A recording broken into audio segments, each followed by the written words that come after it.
Mean Old Mr. Amesbury by Joshua Marsella.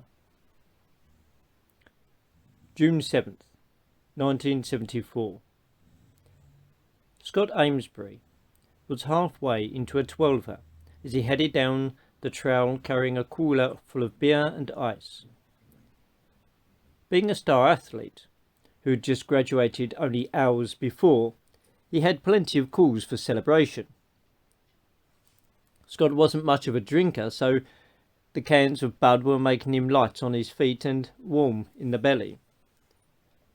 As he approached the end of the trail, he heard Skinner blaring through the trees, which likely meant his best friend Kip was already at the party. The acoustics of the quarry amplified the music. The granite walls made for a perfect organic stereo. This, and the fact the woods off Beach Street were incredibly isolated, made it the spot for high school parties. Kip's attention was turned away from Amber Berland's bikini as he heard Scott belligerently singing along to "Gimme 3 Steps" as he joined his classmates. "Scott!" Kip yelled, raising his warm bottle of beer in the air. The crowd of teenagers scattered around the woods that bordered the edge of the quarry, acknowledging his presence with celebratory swigs of whatever they were drinking. The heavy smell of booze and marijuana smoke hung in the air. "Let's get this party started," Scott called back, setting the cooler down and putting out a cold brew. He took a deep gulp off the can and walked over to Kip. "Why aren't y'all swimming yet?"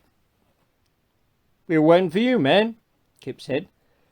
He leaned into Scott and cupped his hand around his mouth. "Not that it's been all that bad outside of the water." He motioned his eyes toward Amber and her friends as they sat on the rock, taking shots of tequila in bikini tops and jean shorts.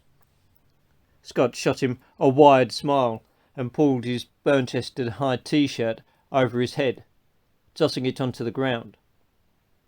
He chugged the rest of his beer, dropped the can beside the cooler, and walked over to the group of guys that were passing around a joint. "Let me get a hit of that, fellas?"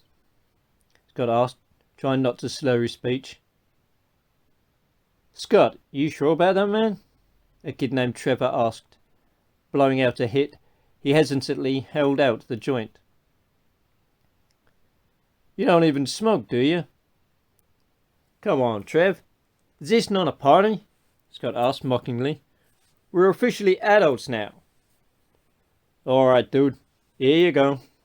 Scott pinched the joint between his fingers, lifted it to his lips, and inhaled deeply.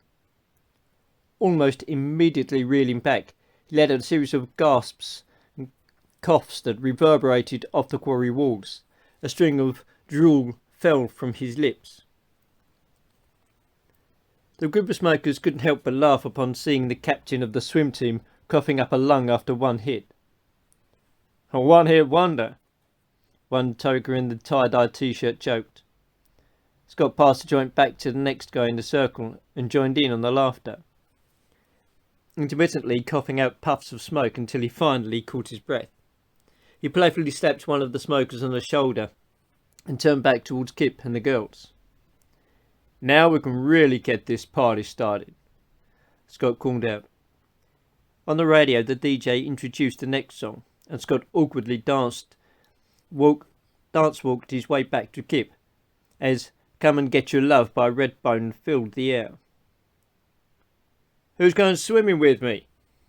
Scott called out. Kip saw that Scott was half in the bag, and Kip's worry was written all over his face. Scott wasn't used to this level of intoxication. "Scott, my man, why don't we just chill out for a bit? You're not used to..." "Hell no! We just graduated fucking high school, man. It's time to celebrate, Kippy. Who's coming with me?" Scott asked, his bloodshot eyes wobbling their way over to Amber and her friends.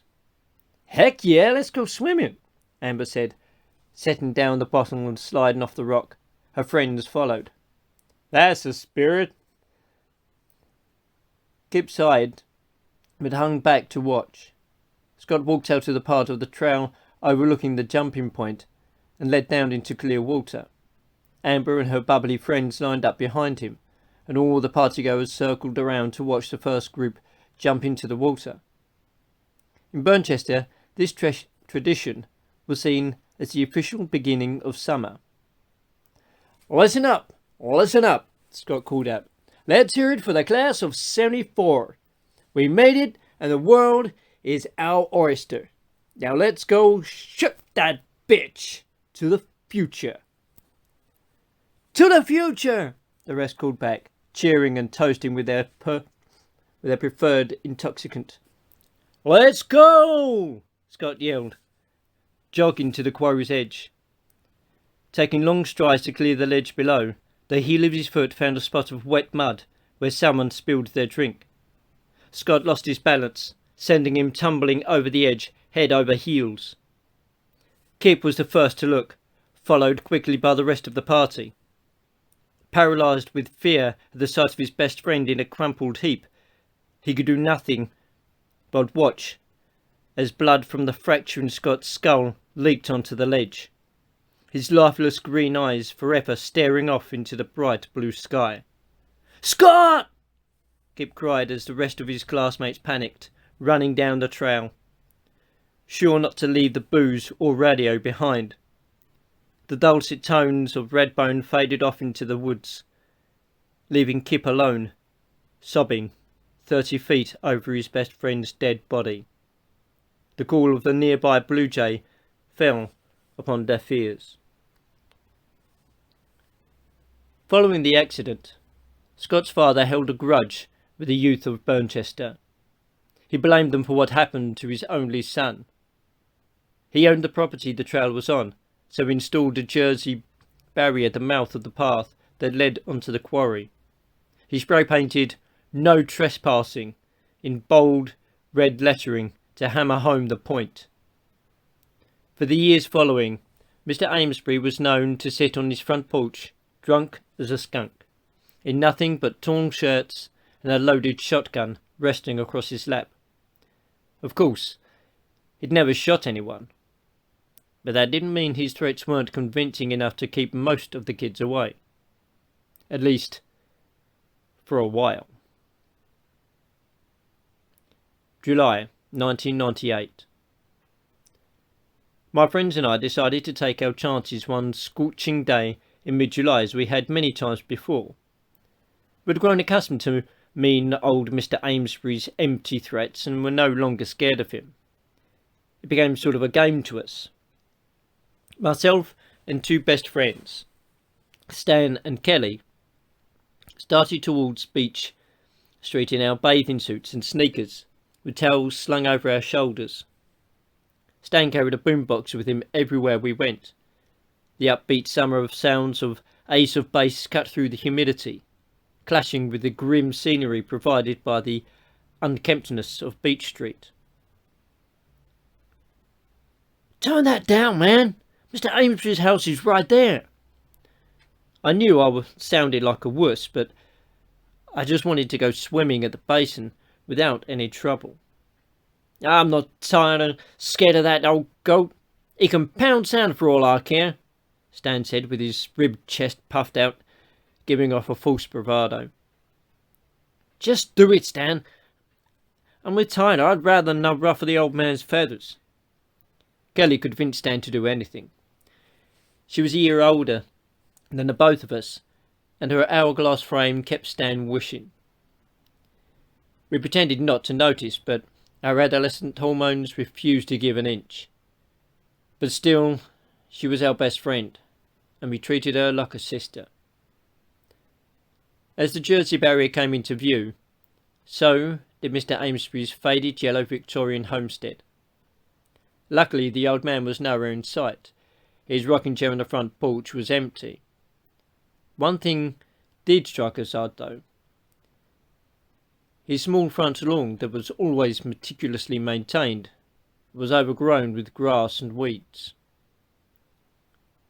See, guys, we're cool, Old man's probably out grocery shopping or at the park looking to pick off a third grader for tonight's dinner," Stan said, switching the radio back on. Getting jiggy with it nearly blew out the speakers of Stan's hand-me-down boombox. "Don't talk like that, Stan. The old man has had a rough life, without more untrue rumours being spread about him." "Hey, do you guys think it's true that he found his wife hanging in the basement by an extension cord?" Stan asked, clearly ignoring my request. Kelly and I exchanged sceptical glances before our eyes shifted back to the only home on the street. Something felt off. Besides, the old man's rusty Oldsmobile was sitting in the driveway. How far could he realistically get without it? "Just drop it," Kelly said. Stan did just as she said. As we passed by the graffitied plastic barriers, I looked back at the house. Compelled by concern for the lonesome old-timer, my heart jumped as I was caught off guard by a pair of glaring eyes that peeked out from a second-story window. The reflection of trees on the window pane made it tough to distinguish, but I knew it was Mr. Amesbury. He didn't yell, curse, or wave his shotgun in the air. He just stared out of the window. Despite the heat, a chill rolled down my spine. Heading down the trail, I decided to keep the eerie encounter to myself. Part of me didn't want to believe I actually saw what I saw, and telling Kelly and Stan would all but confirm it was real. Our day at the basin was everything we had hoped it would be. The crystal clear water was warm, and times were as good as we splashed around. We laughed, sang along to these summer hits playing on the radio, and we'd all but forgotten Mr. Amesbury's mysterious absence. That is, until Kelly brought him up. "So, what do you guys think is up with Mr. Amesbury? I've never seen him leave his post, especially not on days like this when you can fry an egg on the sidewalk." "Maybe he's finally given up. I'm tired of kids ignoring his empty threats," Stan replied, his hand splashing against the surface of the water. "No way. That's all that man has to live for. He's full of piss and vinegar and hates kids with a passion," said Kelly. Sitting on a rock with my legs hanging in the water, I skipped a flat stone across the water before I replied, trying to inject some empathy into the conversation. "I mean, can you really blame him? Poor guy lost everything in a freak accident. I'm honestly surprised he's hung out this long without punching his own time card." "I don't feel bad at all. The guy needs to leave us alone and let us have fun," Stan said, again asserting his bravado. "No, I get what Tyler is saying.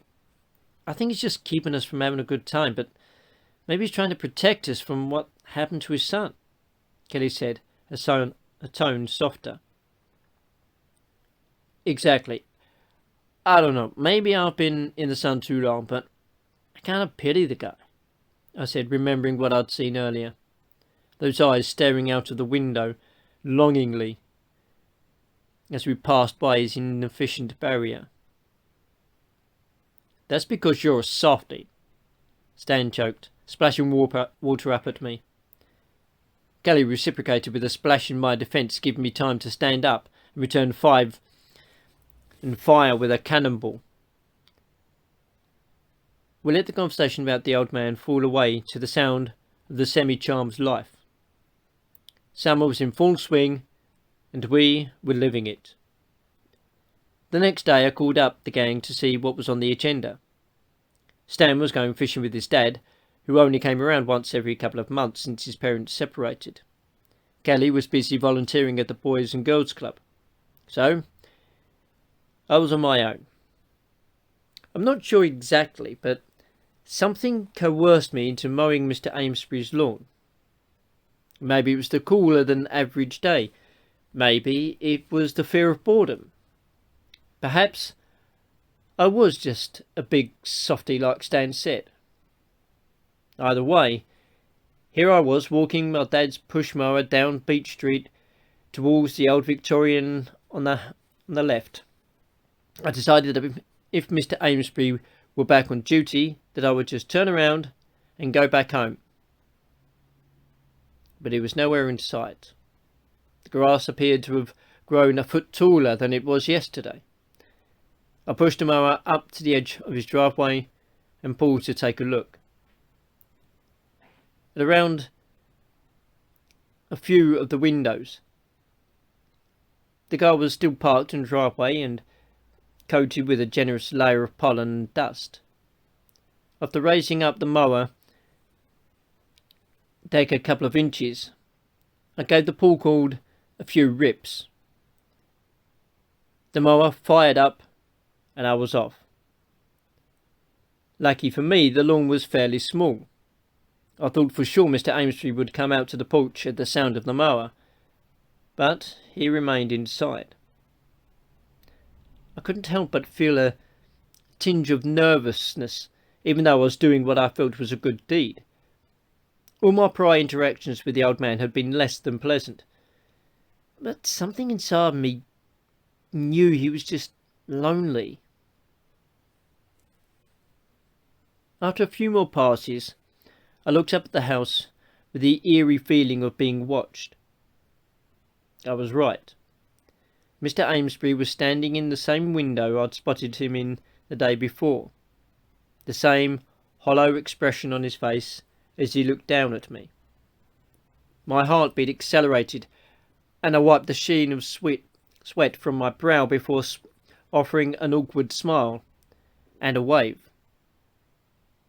He acknowledged neither, turned away, and disappeared into the room.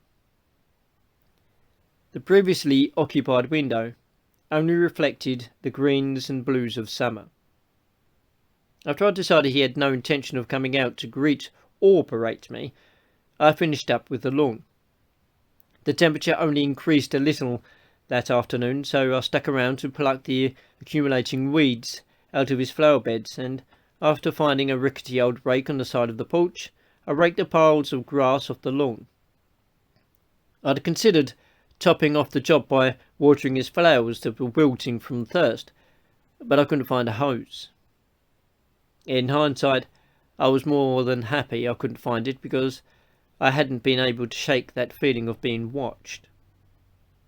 I returned the rake, admired my work for less than a minute, but didn't stick around long enough to pat myself on the back. "See you around, Mr. Amesbury," I called out to no one. Heading back home from Beach Street, the squeaky wheels of the mower reminded me I'd need to oil them later this afternoon, like my father had asked. I don't know what it was, but a voice inside my head told me to turn around and go back. Go back. Knock on the door. Make sure the old man's okay. Instead, I looked over my shoulder to see the silhouette of a man sitting in the rocking chair amidst the growing shadows of the afternoon. I couldn't make out who it was, but I was sure I knew. The next morning, the smell of bacon and biscuits woke me from my sleep. I stretched my tight muscles, got dressed, and went downstairs. "Good morning, sweetheart. You sure slept in today," my mother greeted me with a plate. "I was just coming up to get you." "Yeah, I'm exhausted." "Playing hard yesterday with the guys?" she said, seemingly forgetting Kelly was in fact a female. "No, they were busy yesterday.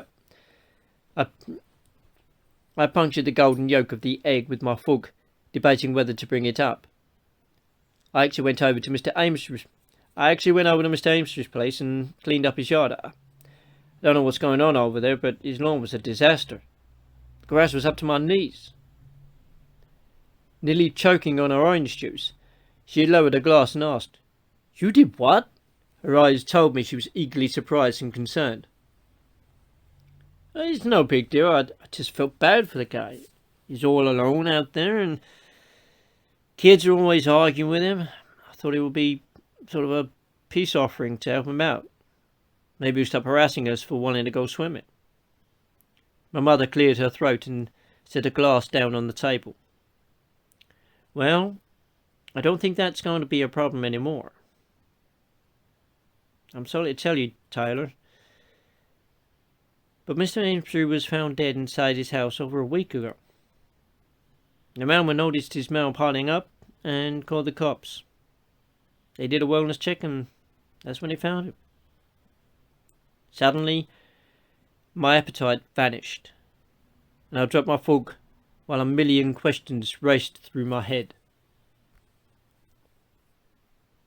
What do you mean? What happened to him? I asked, my voice trembling. I mean, how did he die? I don't really think that's important. Mom, please, how did he die? I'm not a kid anymore. The irony of my statement spoke with my cracking prepubescent voice lost amongst the seriousness of the conversation. Apparently he was losing his battle with cancer, and his insurance wouldn't cover any more treatments. The police found the end of an old garden hose duct taped to his car's exhaust pipe, sitting on the floor of his bedroom. He had fed it through the window, then sealed off the cracks and left his car running until it ran out of gas. By that time, he was dead. I was lost for words. He was found lying in his bed. He had been dead for a while. It's so awful. Poor guy. My mother went on to talk about how she had attended school with Scott and remembered how proud his parents were of all his achievements. But the words were drowned out by my thoughts, the visions of mean old Mr. Amesbury's eyes staring down at me the past few days. Those sad, sad eyes. Those dead eyes.